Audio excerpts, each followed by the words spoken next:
الحمد لله وحده والصلاة والسلام على من لا نبي بعده. أعوذ بالله من الشيطان الرجيم.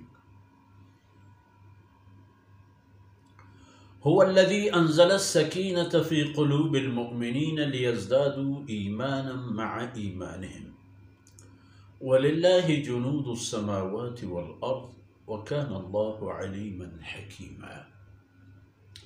سبحانك لا علم لنا إلا ما علمتنا إنك أنت العليم الحكيم. رب اشرح لي صدري ويسر لي أمري واحلل عقدة من لساني يفقه قولي واجعل لي وزيرا من أهلي رب زدني علما وارزقني فهما ثم أما بعد. گرامی قدر بھائیوں، بہنوں اور پیارے بچوں،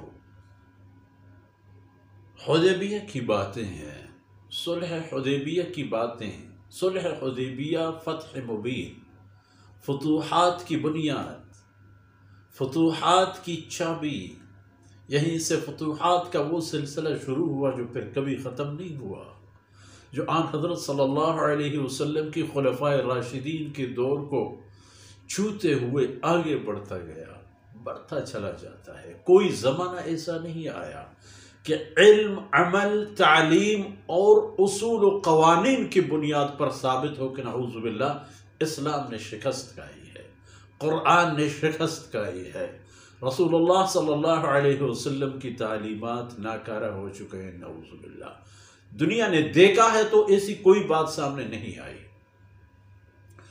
اور دشمنان اسلام کی جتنے پروپیگنڈا تھے، جتنے پھیلتے گئے، جتنے پھولتے گئے، جتنے دنیا نے ان کو قبول بھی کیا، مگر ان میں پائیداری نہ رہی۔ اور جہاں جس نے کہا میں دیکھ لوں اسلام میں کیا ہے، میں دیکھ لوں اسلام میں کیا ہے، جب اندر گھسا تو نکل رہا تھا مسلمان ہو کر۔ آج بھی یہی ہے، آج بھی یہی ہے، اور یہ اللہ کی شان ہے کہ اسلام انسانیت کو بھلا دینے کے لیے آیا ہے، بھلائی دینے کے لیے، سعادت دینے کے لیے، سربلندی دینے کے لیے، اور انسان کی ہے، یہ کسی مسلمان کی میراث نہیں ہے۔ اس لیے جو آتا ہے چھا جاتا ہے، کتنوں کے نام لیا جائے، کس کس کی بات کی جائے، سبحان اللہ۔ هو الذی انزل السکینة فی قلوب المؤمنین۔ رسول اللہ صلی اللہ علیہ وسلم کے پاس حدیبیہ کے مقام پر کافی لوگ بھی تھے، 1400 انسان، جو لوگ 313 بے سر و سامان ہو کر 1000 مسلح لشکر کو جب شکست دے سکتے ہیں، تو کیا ان میں یہ اللہ رب العزت طاقت نہیں دیتے کہ اگر حدیبیہ میں جنگ چڑھ جاتا تو 1400 یہ لوگ مشرکین مکہ کا صفایا کر جاتے؟ لیکن رحمت للعالمین نے ان کو اللہ رب العزت سے مدد طلب کر کے اللہ کی رحمتیں ان کی طرف متوجہ کرا دی، وہ بھی آ گئے۔ وَرَأَيْتَ النَّاسَ يَدْخُلُونَ فِي دِينِ اللَّهِ أَفْوَاجًا۔ خیر، مسلمان مضطرب تو تھے، لیکن جب رسول اللہ صلی اللہ علیہ وسلم نے فیصلہ کیا، تمام باتیں مان لی، تو اللہ نے مسلمانوں کے دلوں میں سکون نازل فرما دی۔ اور سکون کیوں؟ لِيَزْدَادُوا إِيمَانًا مَعَ إِيمَانِهِمْ۔ سکون ان کے ایمان کو بڑھانے کے لیے اللہ نے ان کے دلوں میں ڈال دی۔ پہلے بھی ایمان سے مالا مال، ایمان کی دولت سے مالا مال، خوشنود،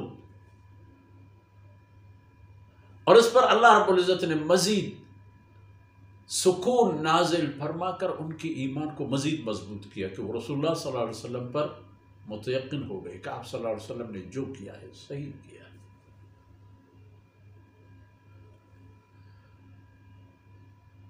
تو اللہ رب العزت نے ان کی ایمان کو اور مضبوط کر دیا۔ فرماتے ہیں وَلِلَّهِ جُنُودُ السَّمَاوَاتِ وَالْأَرْضِ۔ جہاں تک بات ہے کہ اللہ کے پاس کیا ہے، اللہ کے کیس لڑنے کے لیے کون ہے؟ اللہ کے پرچم بلند کرنے کے لیے کون ہے؟ فرماتے ہیں اللہ کے لیے کوئی فوجوں کی اور لشکروں کی کمی نہیں ہے۔ جنود، جنود جند کا معنی ہے، جمع ہے۔ جند کا معنی جنگی لشکر، فوجوں کی لشکر۔ جند فوجی کو کہتے ہیں عربی زبان۔ وَلِلَّهِ جُنُود، اللہ رب العزت کے پاس لشکروں کی لشکریں، لا تعد ولا تحصى، لشکریں، اتنی تعداد کو ان کو حساب میں نہیں لایا جاتا۔ کیا بلکہ ہر چیز اللہ کا لشکر بن کے میدان میں آ سکتا ہے،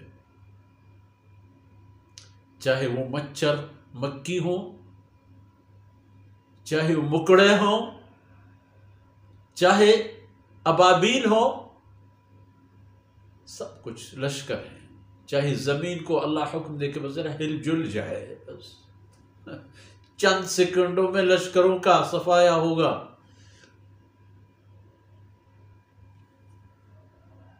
اللہ کے لیے، اللہ کی ملکیت اور اللہ کے اختیار میں ہیں آسمانوں اور زمینوں کی لشکریں۔ جہاں آپ جائیں اللہ کا لشکر وہی بیٹا اللہ کے حکم کا انتظار کر رہا ہے۔ جس طرح کا